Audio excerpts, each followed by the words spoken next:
السلام علیکم پیارے بچوں، اسلامیات کی کتاب کا صفحہ نمبر 14 کھولیں۔ پیارے بچوں، آج ہم پڑھیں گے سوال نمبر 2 اور 3۔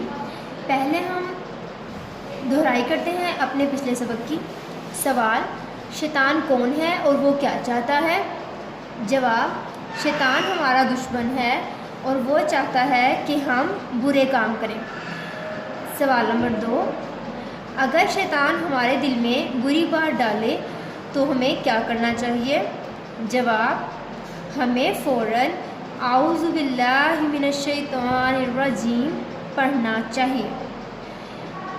سوال: اگر شیطان ہمارے دل میں بری بات ڈالے تو ہمیں کیا کرنا چاہیے؟ جواب: ہمیں فوراً اعوذ باللہ من الشیطان الرجیم پڑھنا چاہیے۔ اگلا سوال ہے: قرآن شریف کی تلاوت سے پہلے کیا پڑھنا چاہیے؟ جواب: اعوذ باللہ من الشیطان الرجیم پڑھنا چاہیے۔ کیا پڑھنا چاہیے؟ اعوذ باللہ من الشیطان الرجیم پڑھنا چاہیے۔ میرے ساتھ یہ دونوں سوالات دوبارہ دہرائیں۔ سوال: اگر شیطان ہمارے دل میں بری بات ڈالے تو ہمیں کیا کرنا چاہیے؟ جواب: ہمیں فوراً اعوذ باللہ من الشیطان الرجیم پڑھنا چاہیے۔ کیا کرنا چاہیے؟ ہمیں فوراً اعوذ باللہ من الشیطان الرجیم پڑھنا چاہیے۔ اگلا سوال: قرآن شریف کی تلاوت سے پہلے کیا پڑھنا چاہیے؟ جواب: اعوذ باللہ من الشیطان الرجیم پڑھنا چاہیے۔ کیا پڑھنا چاہیے؟ اعوذ باللہ من الشیطان الرجیم پڑھنا چاہیے۔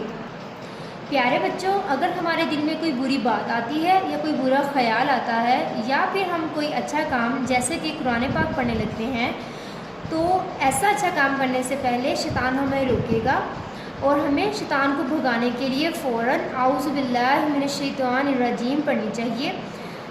چلیں اب ہم اپنے سبق کو دہراتے ہیں۔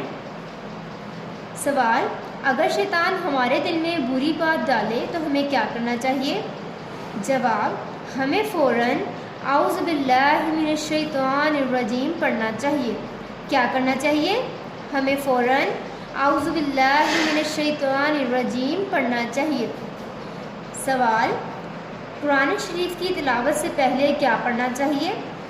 اعوذ باللہ من الشیطان الرجیم پڑھنا چاہیے۔ کیا پڑھنا چاہیے؟ اعوذ باللہ من الشیطان الرجیم پڑھنا چاہیے۔ پیارے بچوں، آپ بھی شیطان کو بھگانے کے لیے اعوذ باللہ من الشیطان الرجیم ضرور پڑھا کریں۔ پیارے بچوں، آپ نے ان سوالات کو بار بار دہرانا ہے تاکہ آپ کو اچھے سے یاد ہو جائے۔ اللہ حافظ۔